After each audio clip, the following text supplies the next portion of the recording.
So, hello everybody, and welcome to the series Conversation with an Expert. My name is Bich, and I'm your host today. So, Bich is spelled B-I-C-H, but the pronunciation is Bich, so it's not a swear word. And so, before lecturing at Curtin University as a lecturer in education and applied linguistics, I was a school teacher, teaching English for more than 10 years. And if you're here today, you likely aspire to be in academia, or you are new to academia and would like to know how to succeed and thrive in this environment.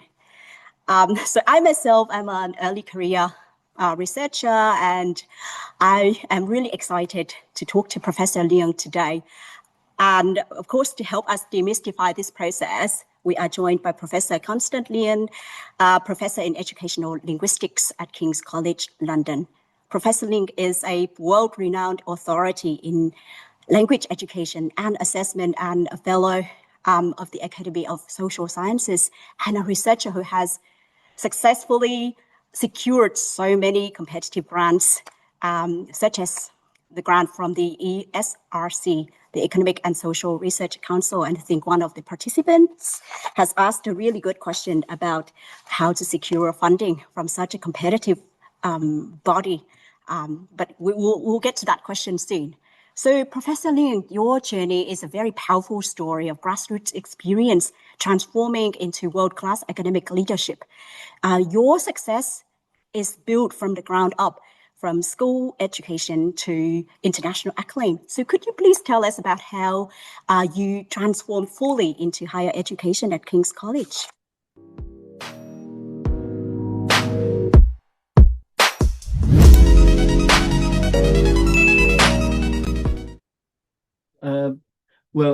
First of all, thank you, Bich, and for kindly asking all these questions, and also introducing me as someone who's done something wonderful. No, not at all. I've just been just doing my job. But by way of perhaps a little bit of background, yes, I did start my professional life. Well, in fact, I did all sorts of things before. Including, doing lots of summer jobs as a factory hand and restaurant worker and things like that. But in terms of my first step at professional work, I was actually a teacher in a secondary school and high school here in London. And so in that sense, I did start from a school kind of experience. Now, I actually sometimes I often think that the kind of vertical sort of imaginings in our heads between schooling and university may not be as as complex as all that, because in the end, it really does depend on your ultimate interest. And in my case, I was always interested in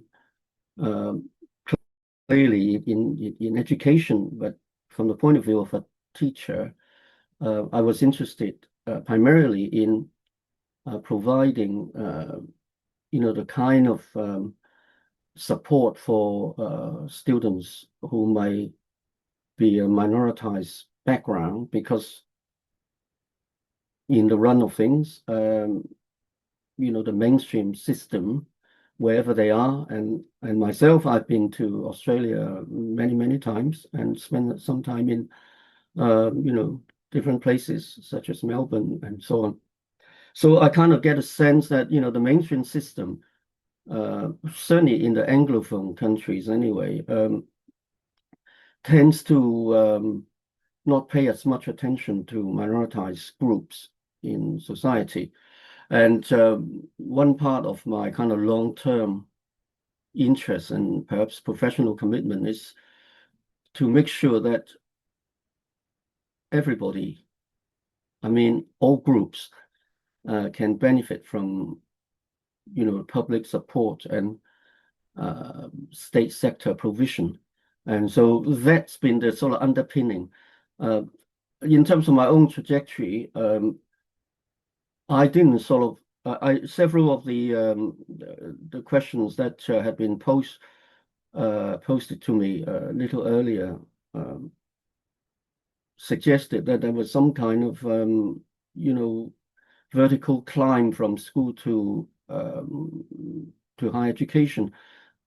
I was never actually, to be honest, traveling that particular path, because I did my PhD part-time while I was a teacher.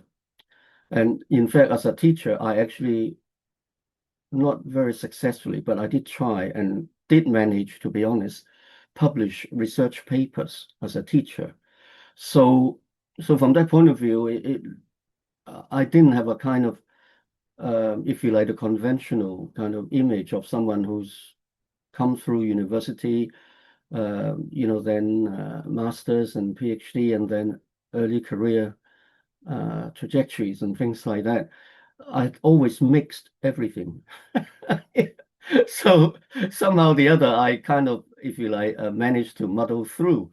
And so I think that probably is as honest a summary as I possibly can give you. It really wasn't a case of opening doors from school to higher education. I was always trying all sorts of doors all the time. Right.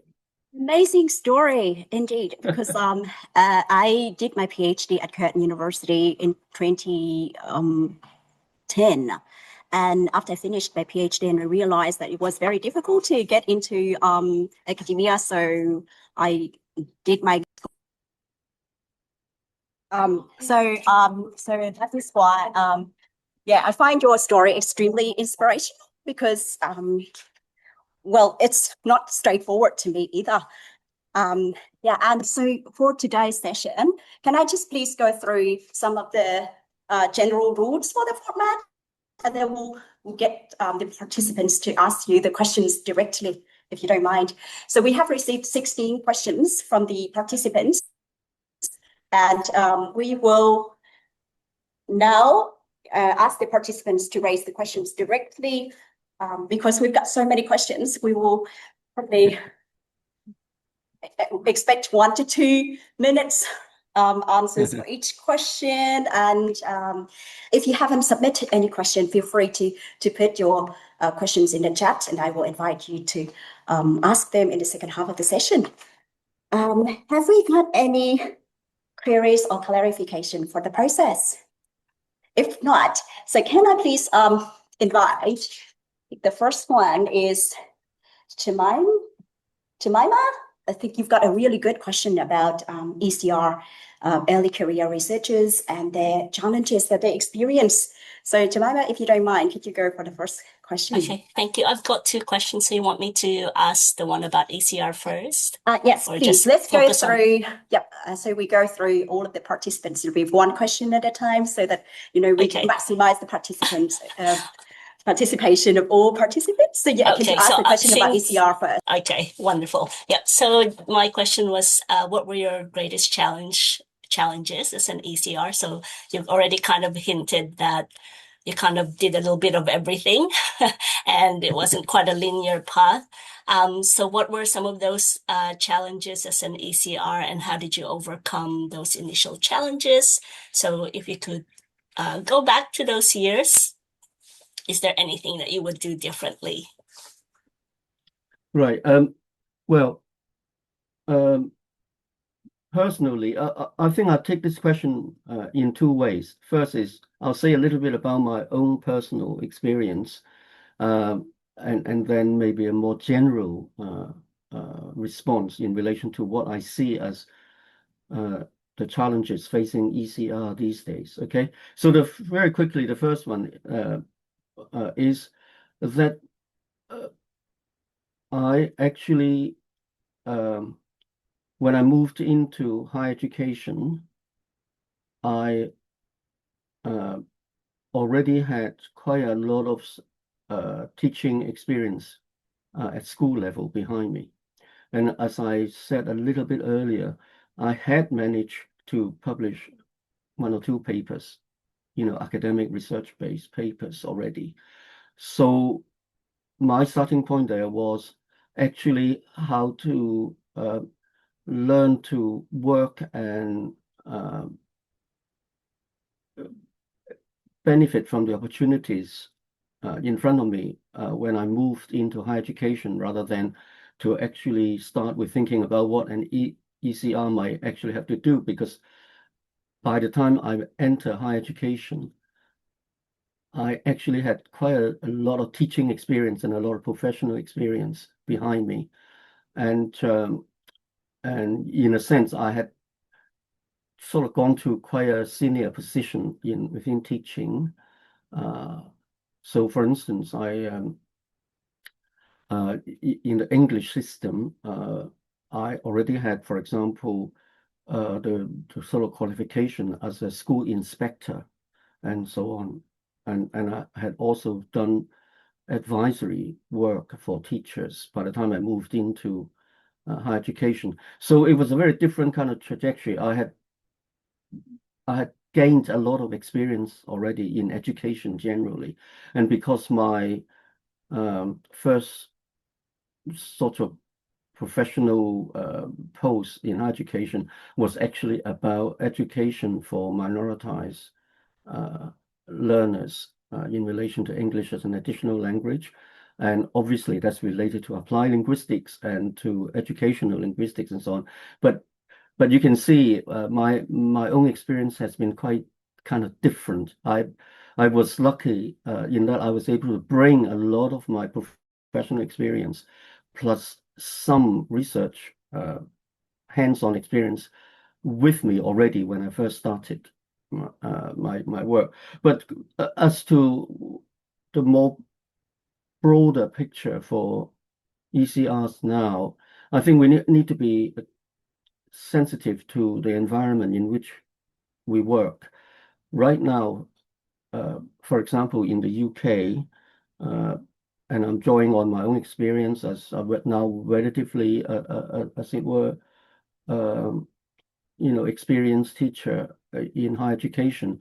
I know, for example, for ECR to make some sort of headway into the professional world, it's really important to make sure that maximum effort should be alongside teaching and making sure that you look after students and things like that.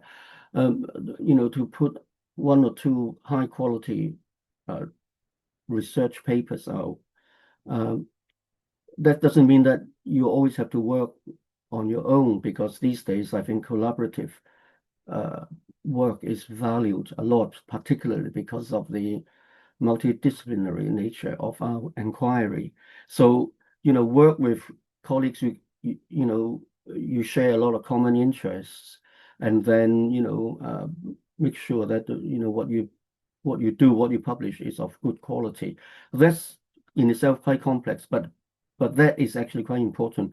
But also at the same time, increasingly, certainly in the UK context, but from what I've seen elsewhere, in North America and obviously Australia and so on, and also in Europe, it is quite important to show that you are making effort to get some sort of funding support for your research. That means not necessarily succeeding getting a grant, but making a good effort and get good feedback, because good feedback on your grant proposal is actually really important.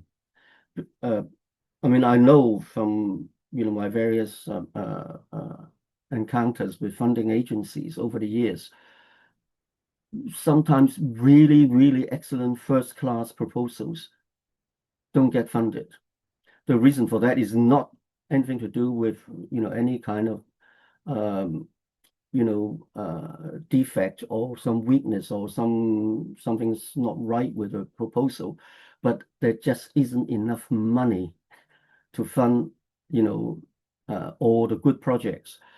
But sometimes there may also be, quite frankly, political kind of power play, because sometimes the authorities might be subject to a lot of pressure in relation to particular areas in society that would need more investment.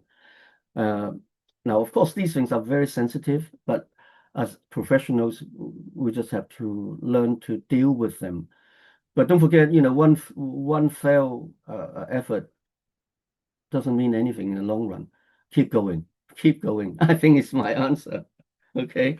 Yeah, that's very, very useful advice because I started applying for grants myself, small grants, and I think resilience is extremely important in this journey. So thank you so much, Professor Leung. And also talking about applying for funding, Anthony, you've got a great question about ERSC, the project and how to apply for that. Would you like to ask Professor Leung now? Yeah, sure. Can you hear me all right? Yeah, yeah, Oh, yes. hi. So yeah, I'll try to keep my question short and not ramble too much. But it's just I was looking over your career and some of the really interesting projects that you were in. And I guess you've talked a little bit about overall the process of getting funding and applying for it. And I was just wondering, I was looking at your project that you had with Professor Brian Street. Yes. I think that was I think it was the ESRC. I always get the letters Yeah, mixed yeah, up. yes, yes, yes, Um, indeed. Yeah. but I was wondering what happens on the before end of that thing when you're just how do you come up with the research problem? How do you determine which part of the team is going to be looking at which parts? Like just the before even the application gets in, all of that kind of beforehand planning stuff. I was just curious what that looks like Yeah. from someone who's had a successful grant. Yes. Yeah. Well, I mean, by way of a little bit of background, um, I think the most important thing to say in this particular case is I was fortunate to have been able to work with my erstwhile colleague Brian Street. As many of you might know, Brian Street was extremely well known, in fact, a world leading expert uh, in literacy studies. He was an anthropologist of some renown, but his special kind of interest for a great part of his working career was trying to understand how to approach the issue of literacy in society. And so his work was immensely important, not just for the project that we're talking about, but actually, in broader terms, because, he was strongly associated with the idea of literacy not being just the formal school-based, what he calls the autonomous model, but that literacy is every day in everything that kind of we almost encounter in our daily life. And so, he was able to bring a lot of anthropological insight into the study of literacy practices. So that was the background. By way of the actual specific formulation of that particular project, well, what had happened was uh, I started from the point of view of a lot of minoritized school students uh, did not always get all the necessary support in relation to the development of language and literacy in English. And so therefore, there's something that we must learn as to, what constitutes really, helpful teaching practices and curricular provision and so on. And I was lucky, as I said, to be able to work with Brian Street because he wasn't just interested in the pedagogic side of it. He was also interested in actually what happens in school experience, how your totality of experience in school might impact on the way that you might develop your own language and literacy capacities and so on. So it's a kind of merging from, in some sense, I was the activist in this. I think I had brought my long-term sort of professional, if you like, commitment to do a little bit to improve the public education provision for minoritized students. And from Brian Street's point of view, you know, if you like, a kind of fundamental understanding of how literacy gets to be understood by both school authorities, by curriculum authorities, but how that kind of perception and approach to literacy might or might not be helpful for the individual students who may not be actually be in place to benefit from what is on the official provision agenda. So trying to get at that, you know, what exactly is going on in relation to how people encounter literacy, how literacy as perceived and defined by, if you like, the official curriculum might or might not be a hindrance, or might not be a provision, positive provision for the development of students' literacy development. And so it's a combination of those two, okay? So for me, it's English as an additional language and literacy in very specific, you know, locale, you know, the sort of basically English schooling system. Whereas, you know, I was able to draw on Brian's strength in relation to a kind of deeper conceptual penetration into how literacy itself mustn't be confined to official curricular terms, but that it is actually in almost everything that we do, and how that might be understood and so on. And that primarily came from anthropology and ethnography. And you know, of course, you know, Brian Street himself would acknowledge that you know, there were others before him in the field that that had kind of contributed to this particular approach. Shirley Bryce Heath, and perhaps even before that, you know, Del Himes and John Gumpus and people, you know, amongst others, as it were. And so it's so it wasn't a one-off thing. It was a kind of confluence of different ideas and interests coming together, but as it were, combined in different ways to form itself into a school-based research project in order to better understand how literacy may not be appropriated by, you know, minoritized students, and also in terms of how the school provision might not work for different groups of students. I think it's all of those coming together. And indeed, while in the period when this was going on, Brian Street and I actually ran a Saturday morning class for minoritized students from the neighboring schools near King's College in London, you know, to work with us to see if we could do something with them to help them develop their academic literacy in relation to their kind of schoolwork a little bit more effectively. So I mean, in a way, we didn't just talk the talk, we actually walked the walk ourselves.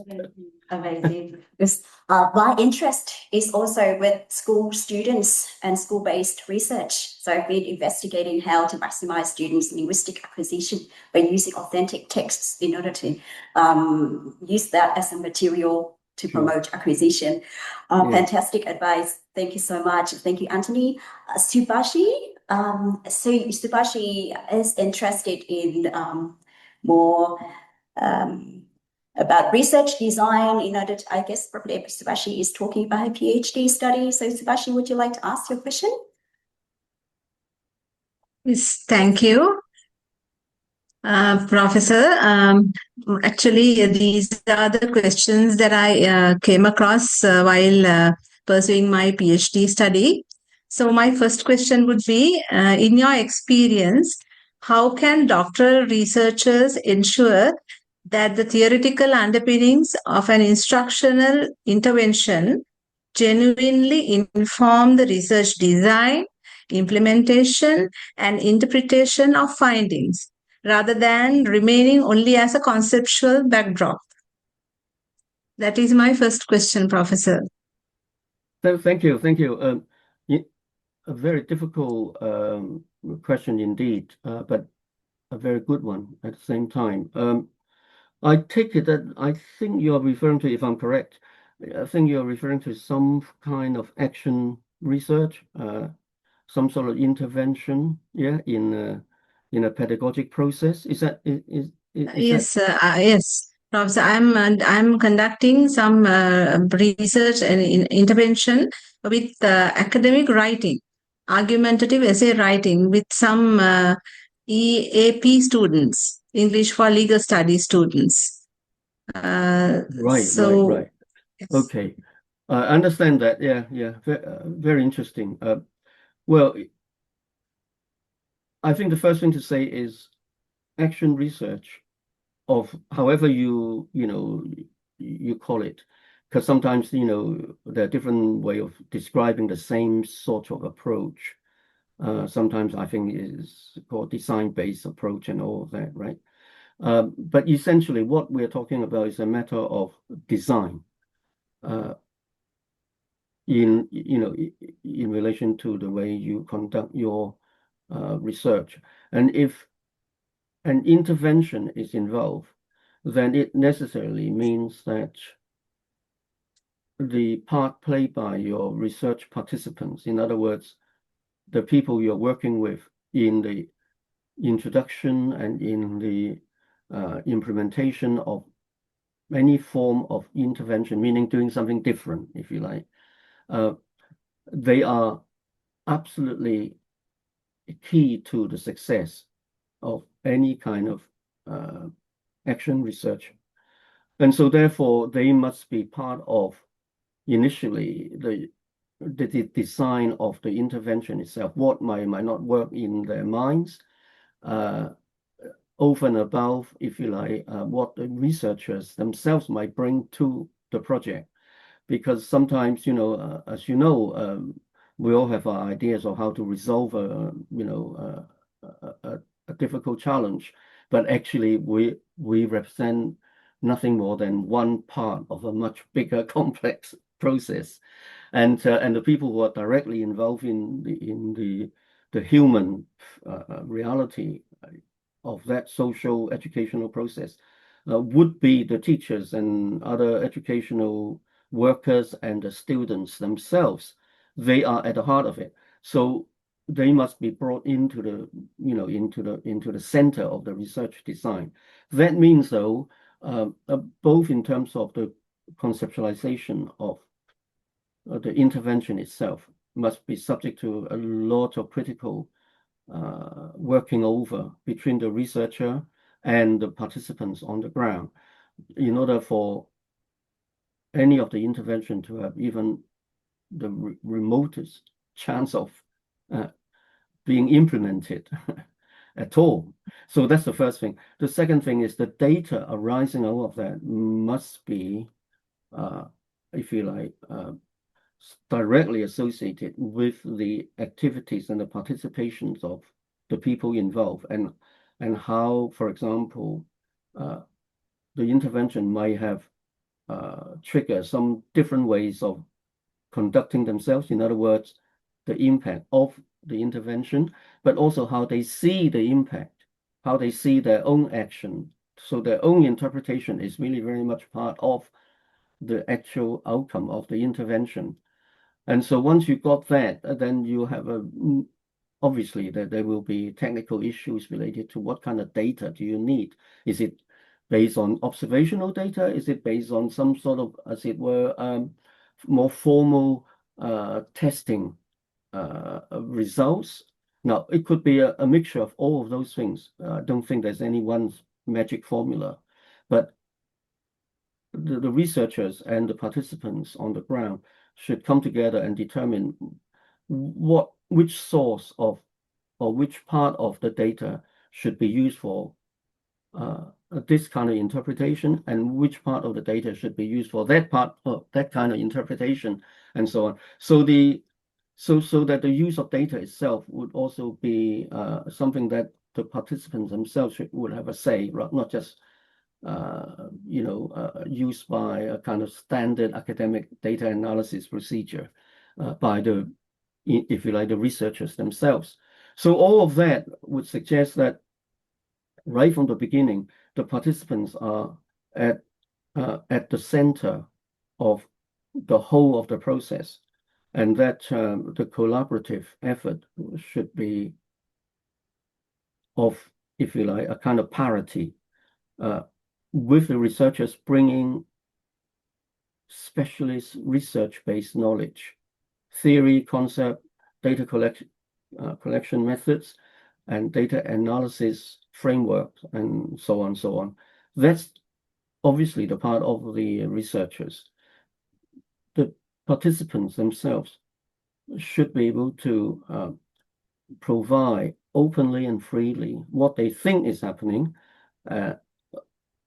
and their perception of the actual consequence of the intervention.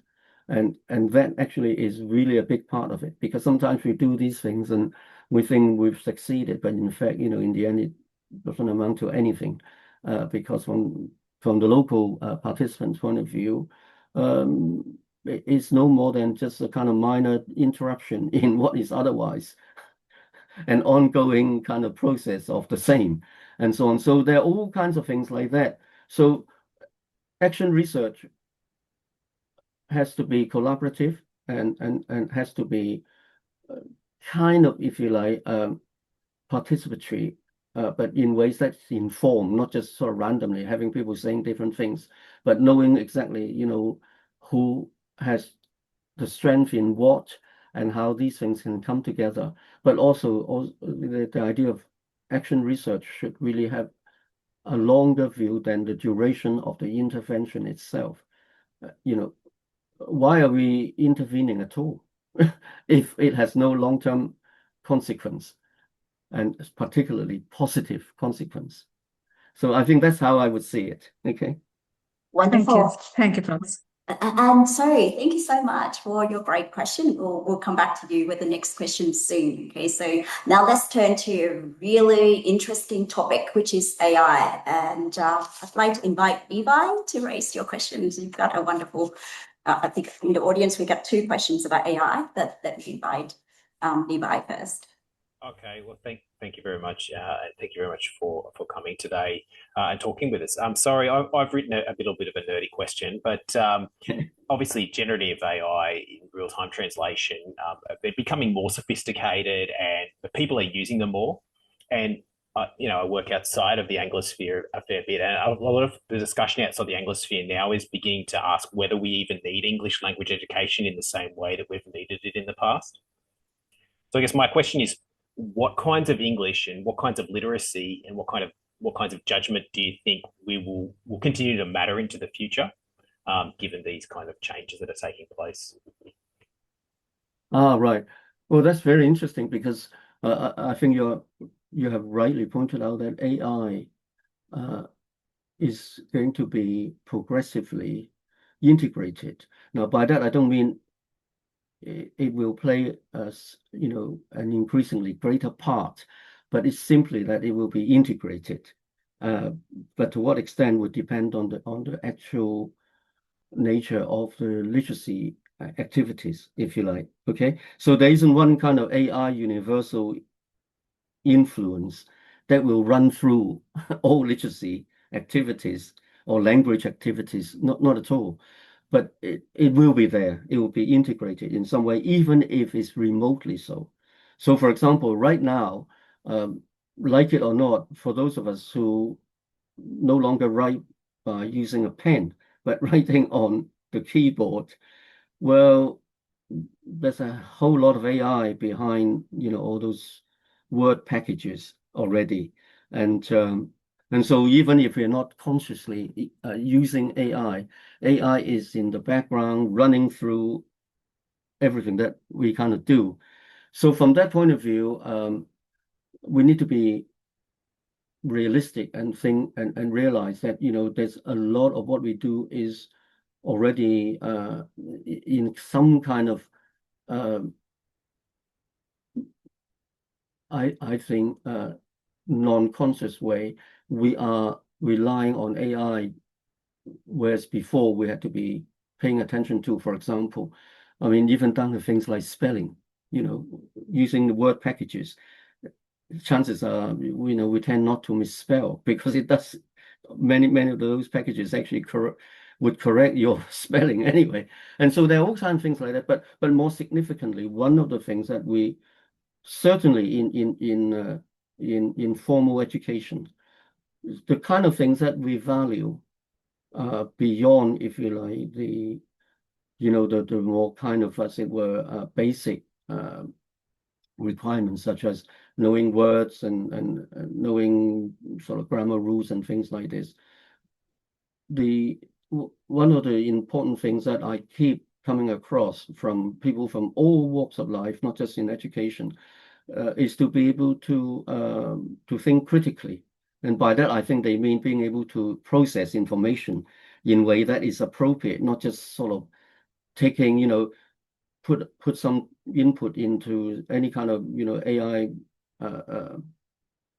platform and put in a prompt and get some sort of answer and then accept the answer from AI and so on, but to actually be able to think independently over and above the machine, as it were. And I think that part of it will always be there. So if in my work, I deal with this, as we all have as higher education teachers, we often, come across pieces of writing that actually really don't look that kind of authentic, because they're this kind of rounding off of the rough edges of human thinking, and everything becomes a kind of very smooth, slow-flowing text, and you have to, look very hard to find any kind of, if you like, ill form but actually interesting moment of argumentation. Now, to do that, I think the important thing is to go local. So if we work with people, whether they are students or whether they are colleagues at work,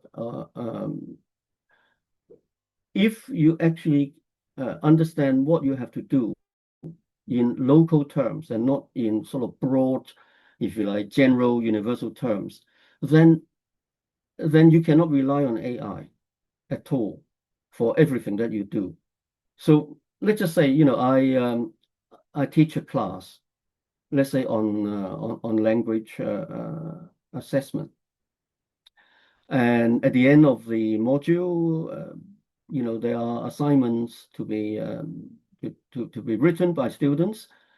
Now, one way of ensuring that our students are not just, quite frankly, not in any kind of, I'm not making this a statement as a kind of negative evaluation, but simply saying that it's now customary for students to use AI to do first drafts and things like this. We know that there's no problem with that at all.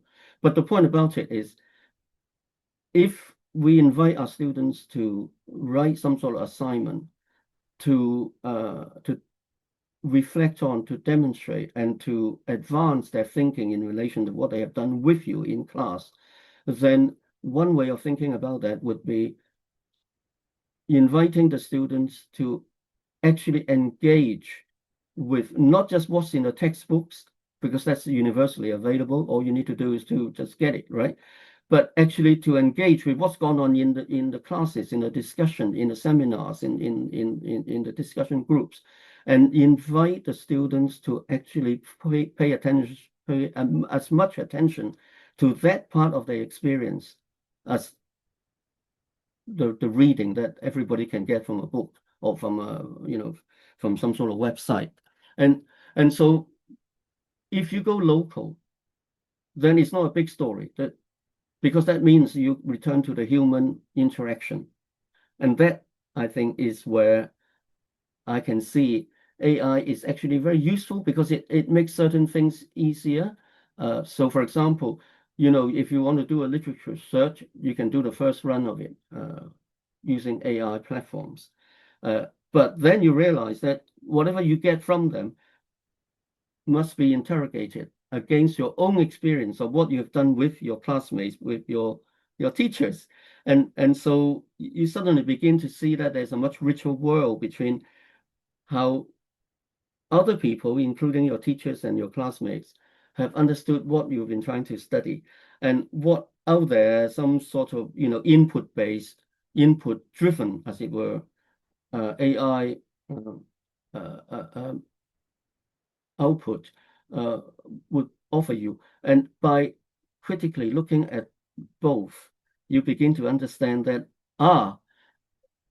yes, you know, there's that chapter, and there's, you know, a couple of pages in that book that would be very useful, and that's been pointed out by a combination of AI, your own, you know, research index search and all of that. But at the same time, there is no substitute for the actual encounter with your classmates and your teachers in the actual discussion and in the formulation of the issues and the arguments. So I think, you know, AI is not necessarily a hindrance, but it mustn't be allowed to, as it were, displace our own experience in our teaching and learning experience. Wonderful. I hope that makes some sense. Yeah, absolutely. So I'm really curious because you are also in the editing board of Q1 journals such as the Australian Review of Applied Linguistics. And so, you know, as an editor yourself, would you say that researchers who use AI to construct their papers will be screened and will be rejected? And I think this is relevant to our PhD students as well. Can PhD students use AI to write their thesis? Will they be caught out in maybe a system that will detect AI usage as a lack of integrity? Well,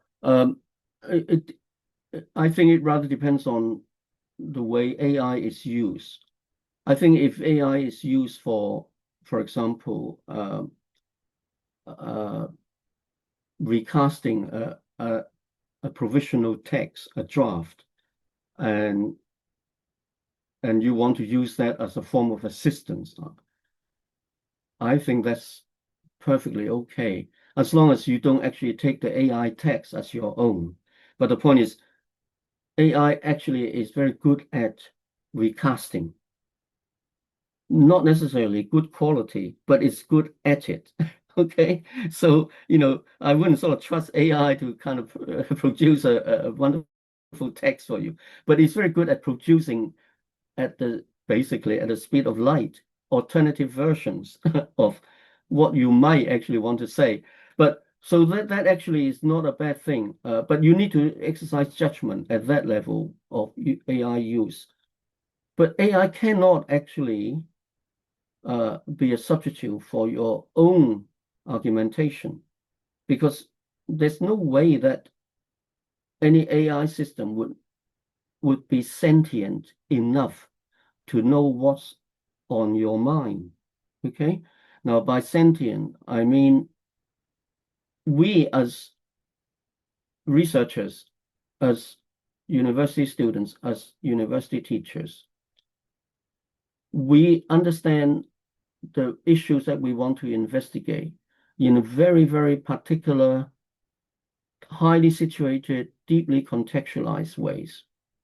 So, I mean, for example, whenever Ek and I talk, and we talk often on assessment issues, we often have very different meanings in the way that we use our words.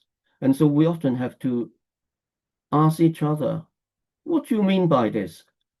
Now, that tells you something. What do you mean by this? It's not about the semantic varieties of the word meaning that you can find in the dictionary, but actually words such as validity, for example, in the assessment literature, in any particular moment when, for example, Ek and I talk together, we might actually have very different reference in our heads, because we're talking about a specific issue related to validity that has come up in my work situation yesterday that no one else has the same experience. So they can't possibly know what I'm talking about, right? So it's in that kind of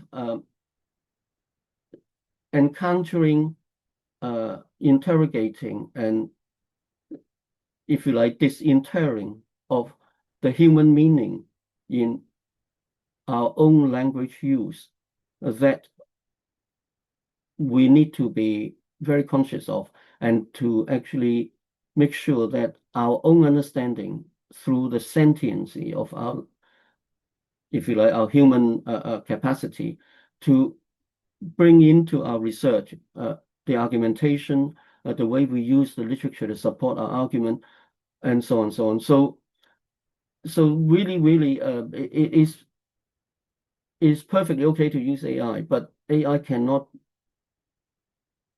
never be, as far as I can now see, as sentient as we are as human beings.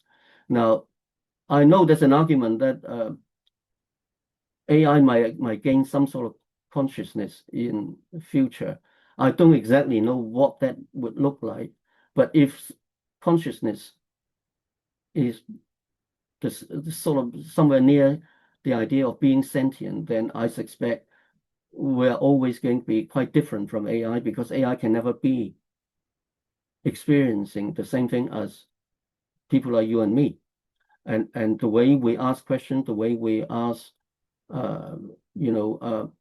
ourselves and ask others and present our dissertation and present our arguments and so on would be entirely based on our own understanding of that. And if you are kind of simply saying, assembling what other people have argued, then that really isn't at the heart of your, as it were, PhD thesis anyway, because that would be a literature review. Yeah, so thank you. I think you have addressed questions from Reshti and Gigi as well by talking about the tendency to over-rely on AI and maybe the potential consequences. Now, I think Seema would like to ask about her PhD directions, if you don't mind. So Seema, could you ask the question now? Hey, Seema? Seema? Yeah. I'm here. Yeah. So I'm Simon Naeem from University of Central Punjab. So my question is, how can doctoral researchers achieve coherence between research questions, theoretical framework, methodology, and methods? And when should this alignment be critically evaluated? Thank you so much. This is my first question. Yeah, your voice is cutting out quite a bit. So did you catch Seema's question, Professor Leung? I think so. Yeah. Okay. Thank you, Seema. I think, I mean, obviously, this is a really, really complicated question. First and foremost, I would say, if you're a doctoral student, I think working closely with your supervisor or supervisors, I think, is at the heart of this question. So really, really, that would be something that has to be addressed continuously throughout the PhD process anyway. But let me just say, in broad terms, I think the way that you can ensure coherence right from the beginning, not, not at some sort of middle stage or towards the end of the PhD writing up process. I think at the beginning, at the heart of it, is that you need to, firstly, when you're doing a doctoral study, you already have chosen a particular topic of interest or particular issue that you want to investigate in some detail. Now, I think my way of seeing that would be to ask the question, where did I get that idea from? Which article, what conversation, which class, which lecture sparked off my particular interest in this? Now, that may not be a very easy and quick answer. It might actually require a bit of reflection. But generally speaking, I think by the time we get to a formal PhD proposal and by the time we get accepted by a university, a lot of that kind of thinking has gone into the proposal. But the important thing for me to pull out from that is to say, okay, so if you are interested in topic X, what inspired me to go there in the first place? And what reading, what conversation, what lecture, whatever led me to, if you like, this very form this very, you know, solid idea that I could spend 3, 4 years, 5 years doing this.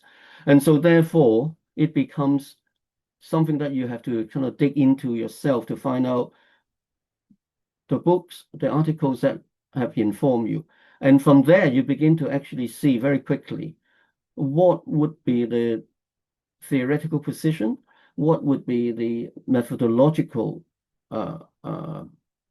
framework deployed by the authors of the books or the articles.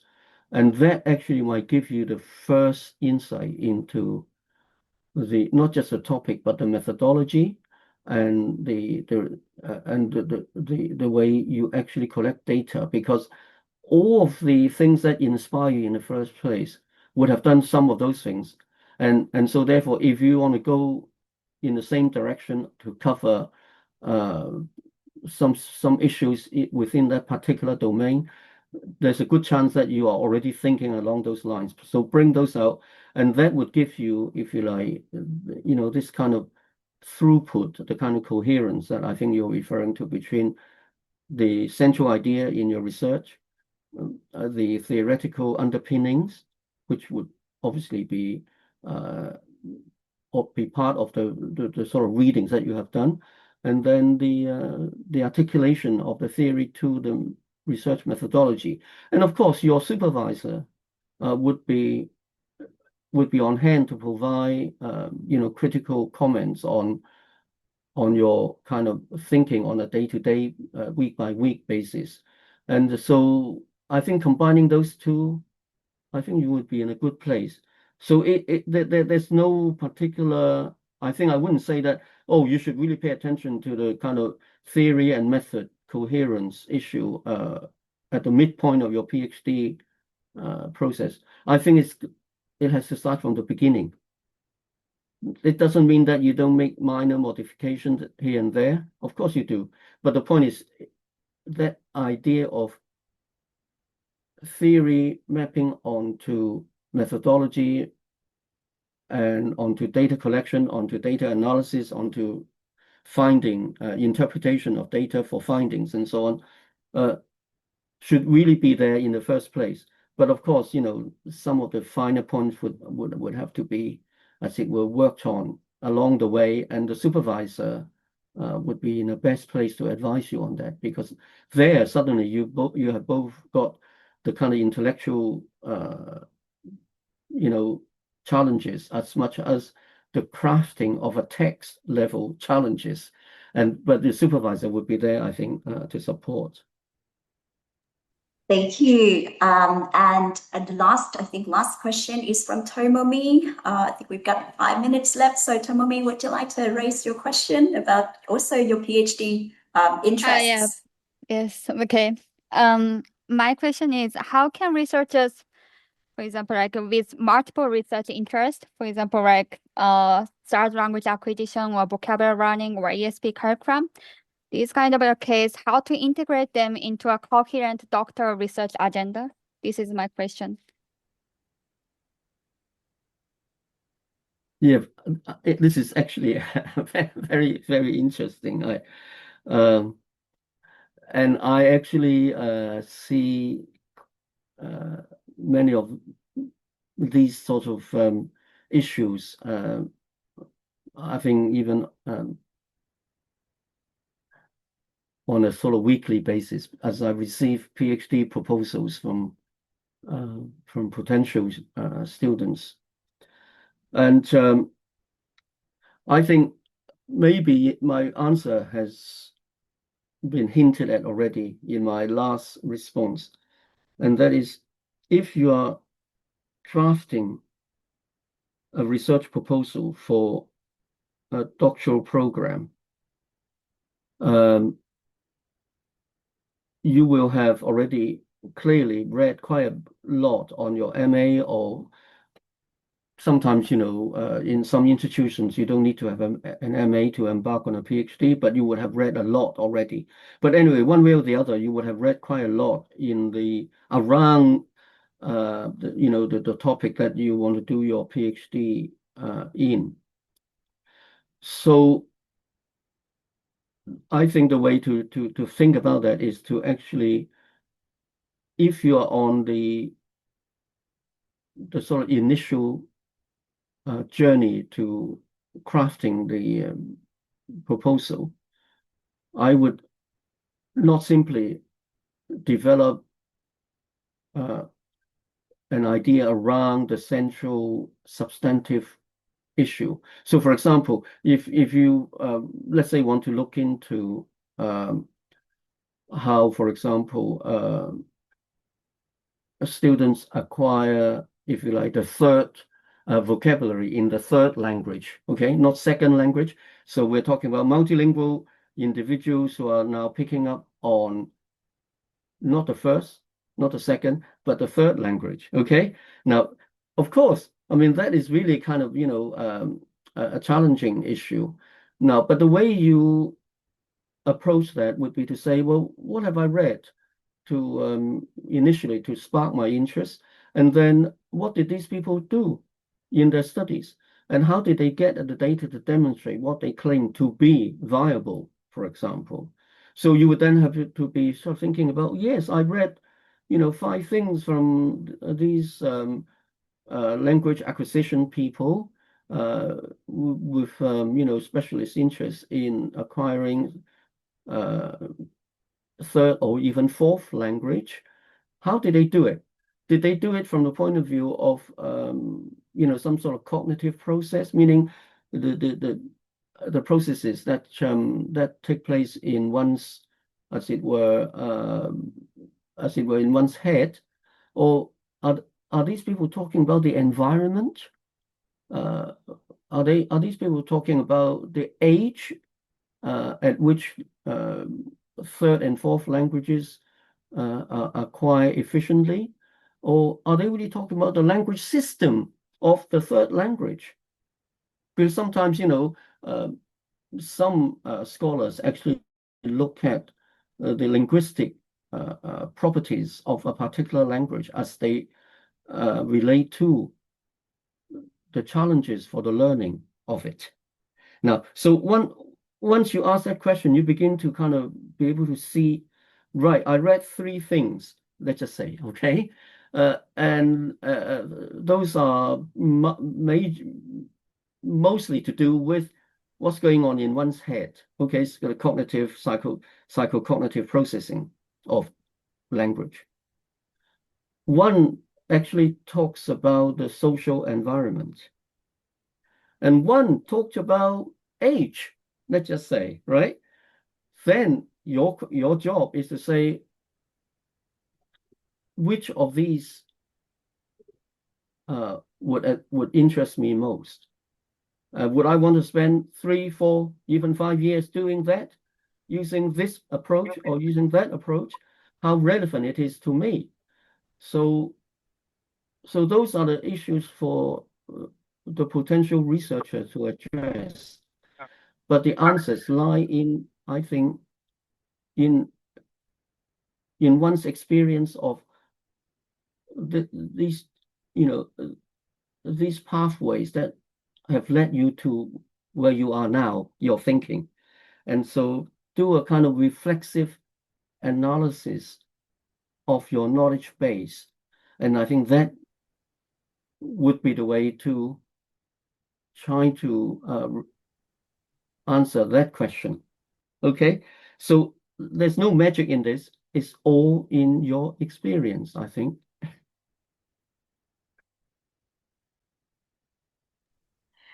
The PhD attendees today and early career researchers, Professor Leung. It's been such an honor to have you today. And so thank you so much for joining us. I think we still have about 10 more questions from the participants. Unfortunately, we can't really continue because of the time constraint. So if you haven't done so, I highly recommend viewing the YouTube video that Professor Ik conducted with Professor Leung. And that YouTube video is entitled Conversation with Professor Constant Leung, and you'll get a lot of your questions answered in that video. So thank you so much, everybody, for joining us today. Thank you so much, Professor Leung. Thank you. Thank you. Thank you. Audio Jungle.